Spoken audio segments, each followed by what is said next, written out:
Well, obviously, we're starting a new season, and the league is. With the games last night, we saw obviously one overtime game and a little bit of tightness in one of the other games. But the other one was a blowout. So I expect our game to be very tight checking. Really look forward to going down to UConn. Great building, great team. They're arguably the best team we've seen all year.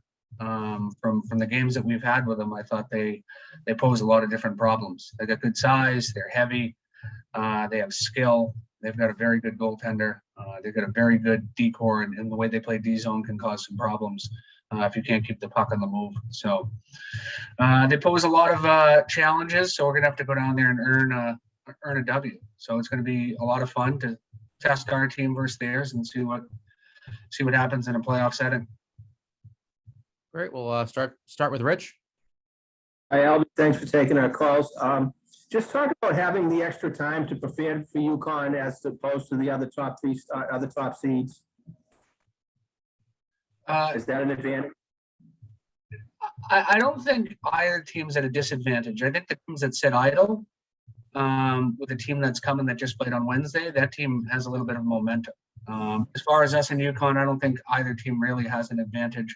I think the advantage for us is we played at Maine last week, and along in a 7:40 start on Saturday night. If we had to play on Wednesday, that would have been a tough turnaround, especially with exams last week. We were leaking some oil, and our decor was leaking some oil. We didn't have Vlasic, and Webbs didn't play the second night. So getting some guys back and getting some rest will definitely do us hopefully some good.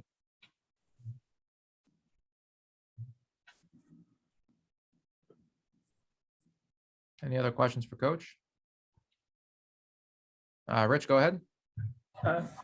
Just talk about Drew since he's been back. Is he in playoff form right now?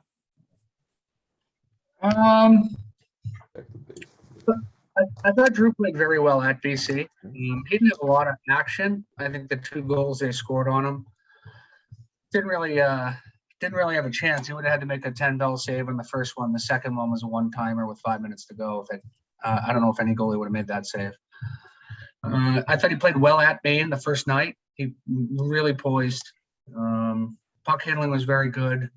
Second night wasn't quite the same. He was a little bit bouncy.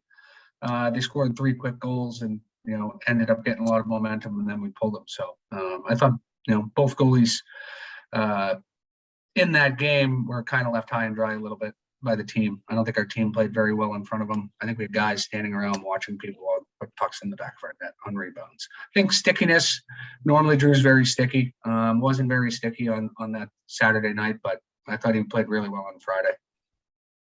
And just talk about Wilm coming into the tournament. Just looks like he scored 4 goals in the last 4 games. Is he seeing the ice well? What's going on with him? He's played well second half. I think even in the start, in the first couple games back, he was generating a lot of offense. He just wasn't getting the results. Now he's depositing, and obviously some of them a little fancier goals than other, but he's found a way to make a difference on the score sheet. He's also done a really good job on the power play screening, getting to the net, playing physical. He's playing the way we need him to play. We need him to be a big, strong 2-way center and obviously be a big part of our offense, being one of our top scorers. And, we kind of expect him to do that. Now he's doing it a little more consistent. So hopefully that can continue leading into the playoffs. He's normally been very good in big games. I know he scored in the NCAAs last year. He scored in the Bean Pot, an overtime goal. So normally the big games, he normally rises to the occasion. So hopefully he can do that on Saturday.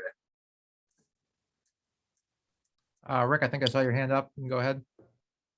Yes, Coach, you've told us about the challenges that UConn presents. Now you've played them 3 times already. What are the keys to the game, areas where BU has to execute to win? Well, I think we're going to have to be ready to skate and compete. One-on-one battles are going to be very important, especially when, we get into our zone. They've got some big, strong forwards that, can pose a presence at our net. So we're going to have to make sure our net front's good. I think we're going to have to manage the puck well. Things happen quickly in that building. As you've seen over the last couple of years, the games have been, kind of crazy, tight, and then sometimes some overtime situations. And some of it's line changes, some of it's puck management. but we're going to have to play our A game to win.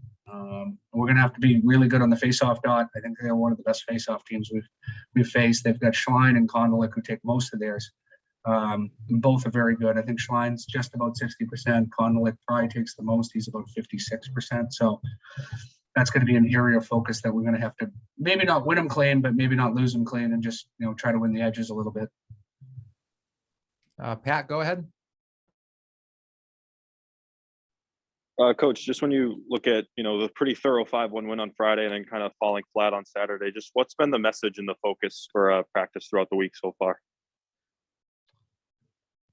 We pretty much threw the tape out, to be honest with you. You have those games, once every now and again. We played at Maine a couple of years ago in their senior night. We lost 6-0. As a player, I played up there. We lost in a 2-game set towards the end of the year. We kind of got kicked in, but really just to move on. We had a really good regular season. We had a lot of woes from an injury standpoint in, trying to find our game as a group, but we've come a long way, and we've put ourselves in a spot to not play on Wednesday. So really just taking the positives. Not a time of the year to get negative about the group, especially when we push so hard for so long. You're bound to not have a fantastic showing. In the first shift, we were great. After that, we weren't. It was just, some of it was a 5-1 win on the road, playing a team that was last place. And you just probably could have scored 10. Human nature set in, and I think some of the exams and the grind of what we were doing for a long time kind of set in. So hopefully it's a good reset and get focused. There's nothing to save it for now. Thank you. Got time for a couple more if anyone has anything else. Andrew, go ahead. Hey, Albie, Ty Gallagher named to the rookie, the rookie team this week. Just what have you seen from him this year? What were your expectations for him coming into this year? We expected him to be a good player. I think he's definitely exceeded probably what we really expected out of a 19-year-old freshman. He's been really good. He's played all situations. He's just started to really kind of get on the power play over the last month. But he's a guy that can give you offense. He's competitive. He blocks shots. He's a gamer. He's just really good to have on your side. He's got poise, and that goes well beyond his years. So he's going to be a really good player for us down the road. He's had a really good year. I thought he, through sickness, he would get a pretty bad flu bug at Maine. I thought he grinded through it and competed through it. Hopefully he'll be a little bit sharper, but he's played some great hockey for us on both sides of the puck, and he wants to win, and he's a competitor. So we're very happy that it worked out late. That one guy departed, went major junior, and then we picked him up pretty late. He was committed to Notre Dame, and they kind of pushed him off. So we were able to. He didn't want to play a year of juniors. He just wanted to go right in. So I'm glad that we got him.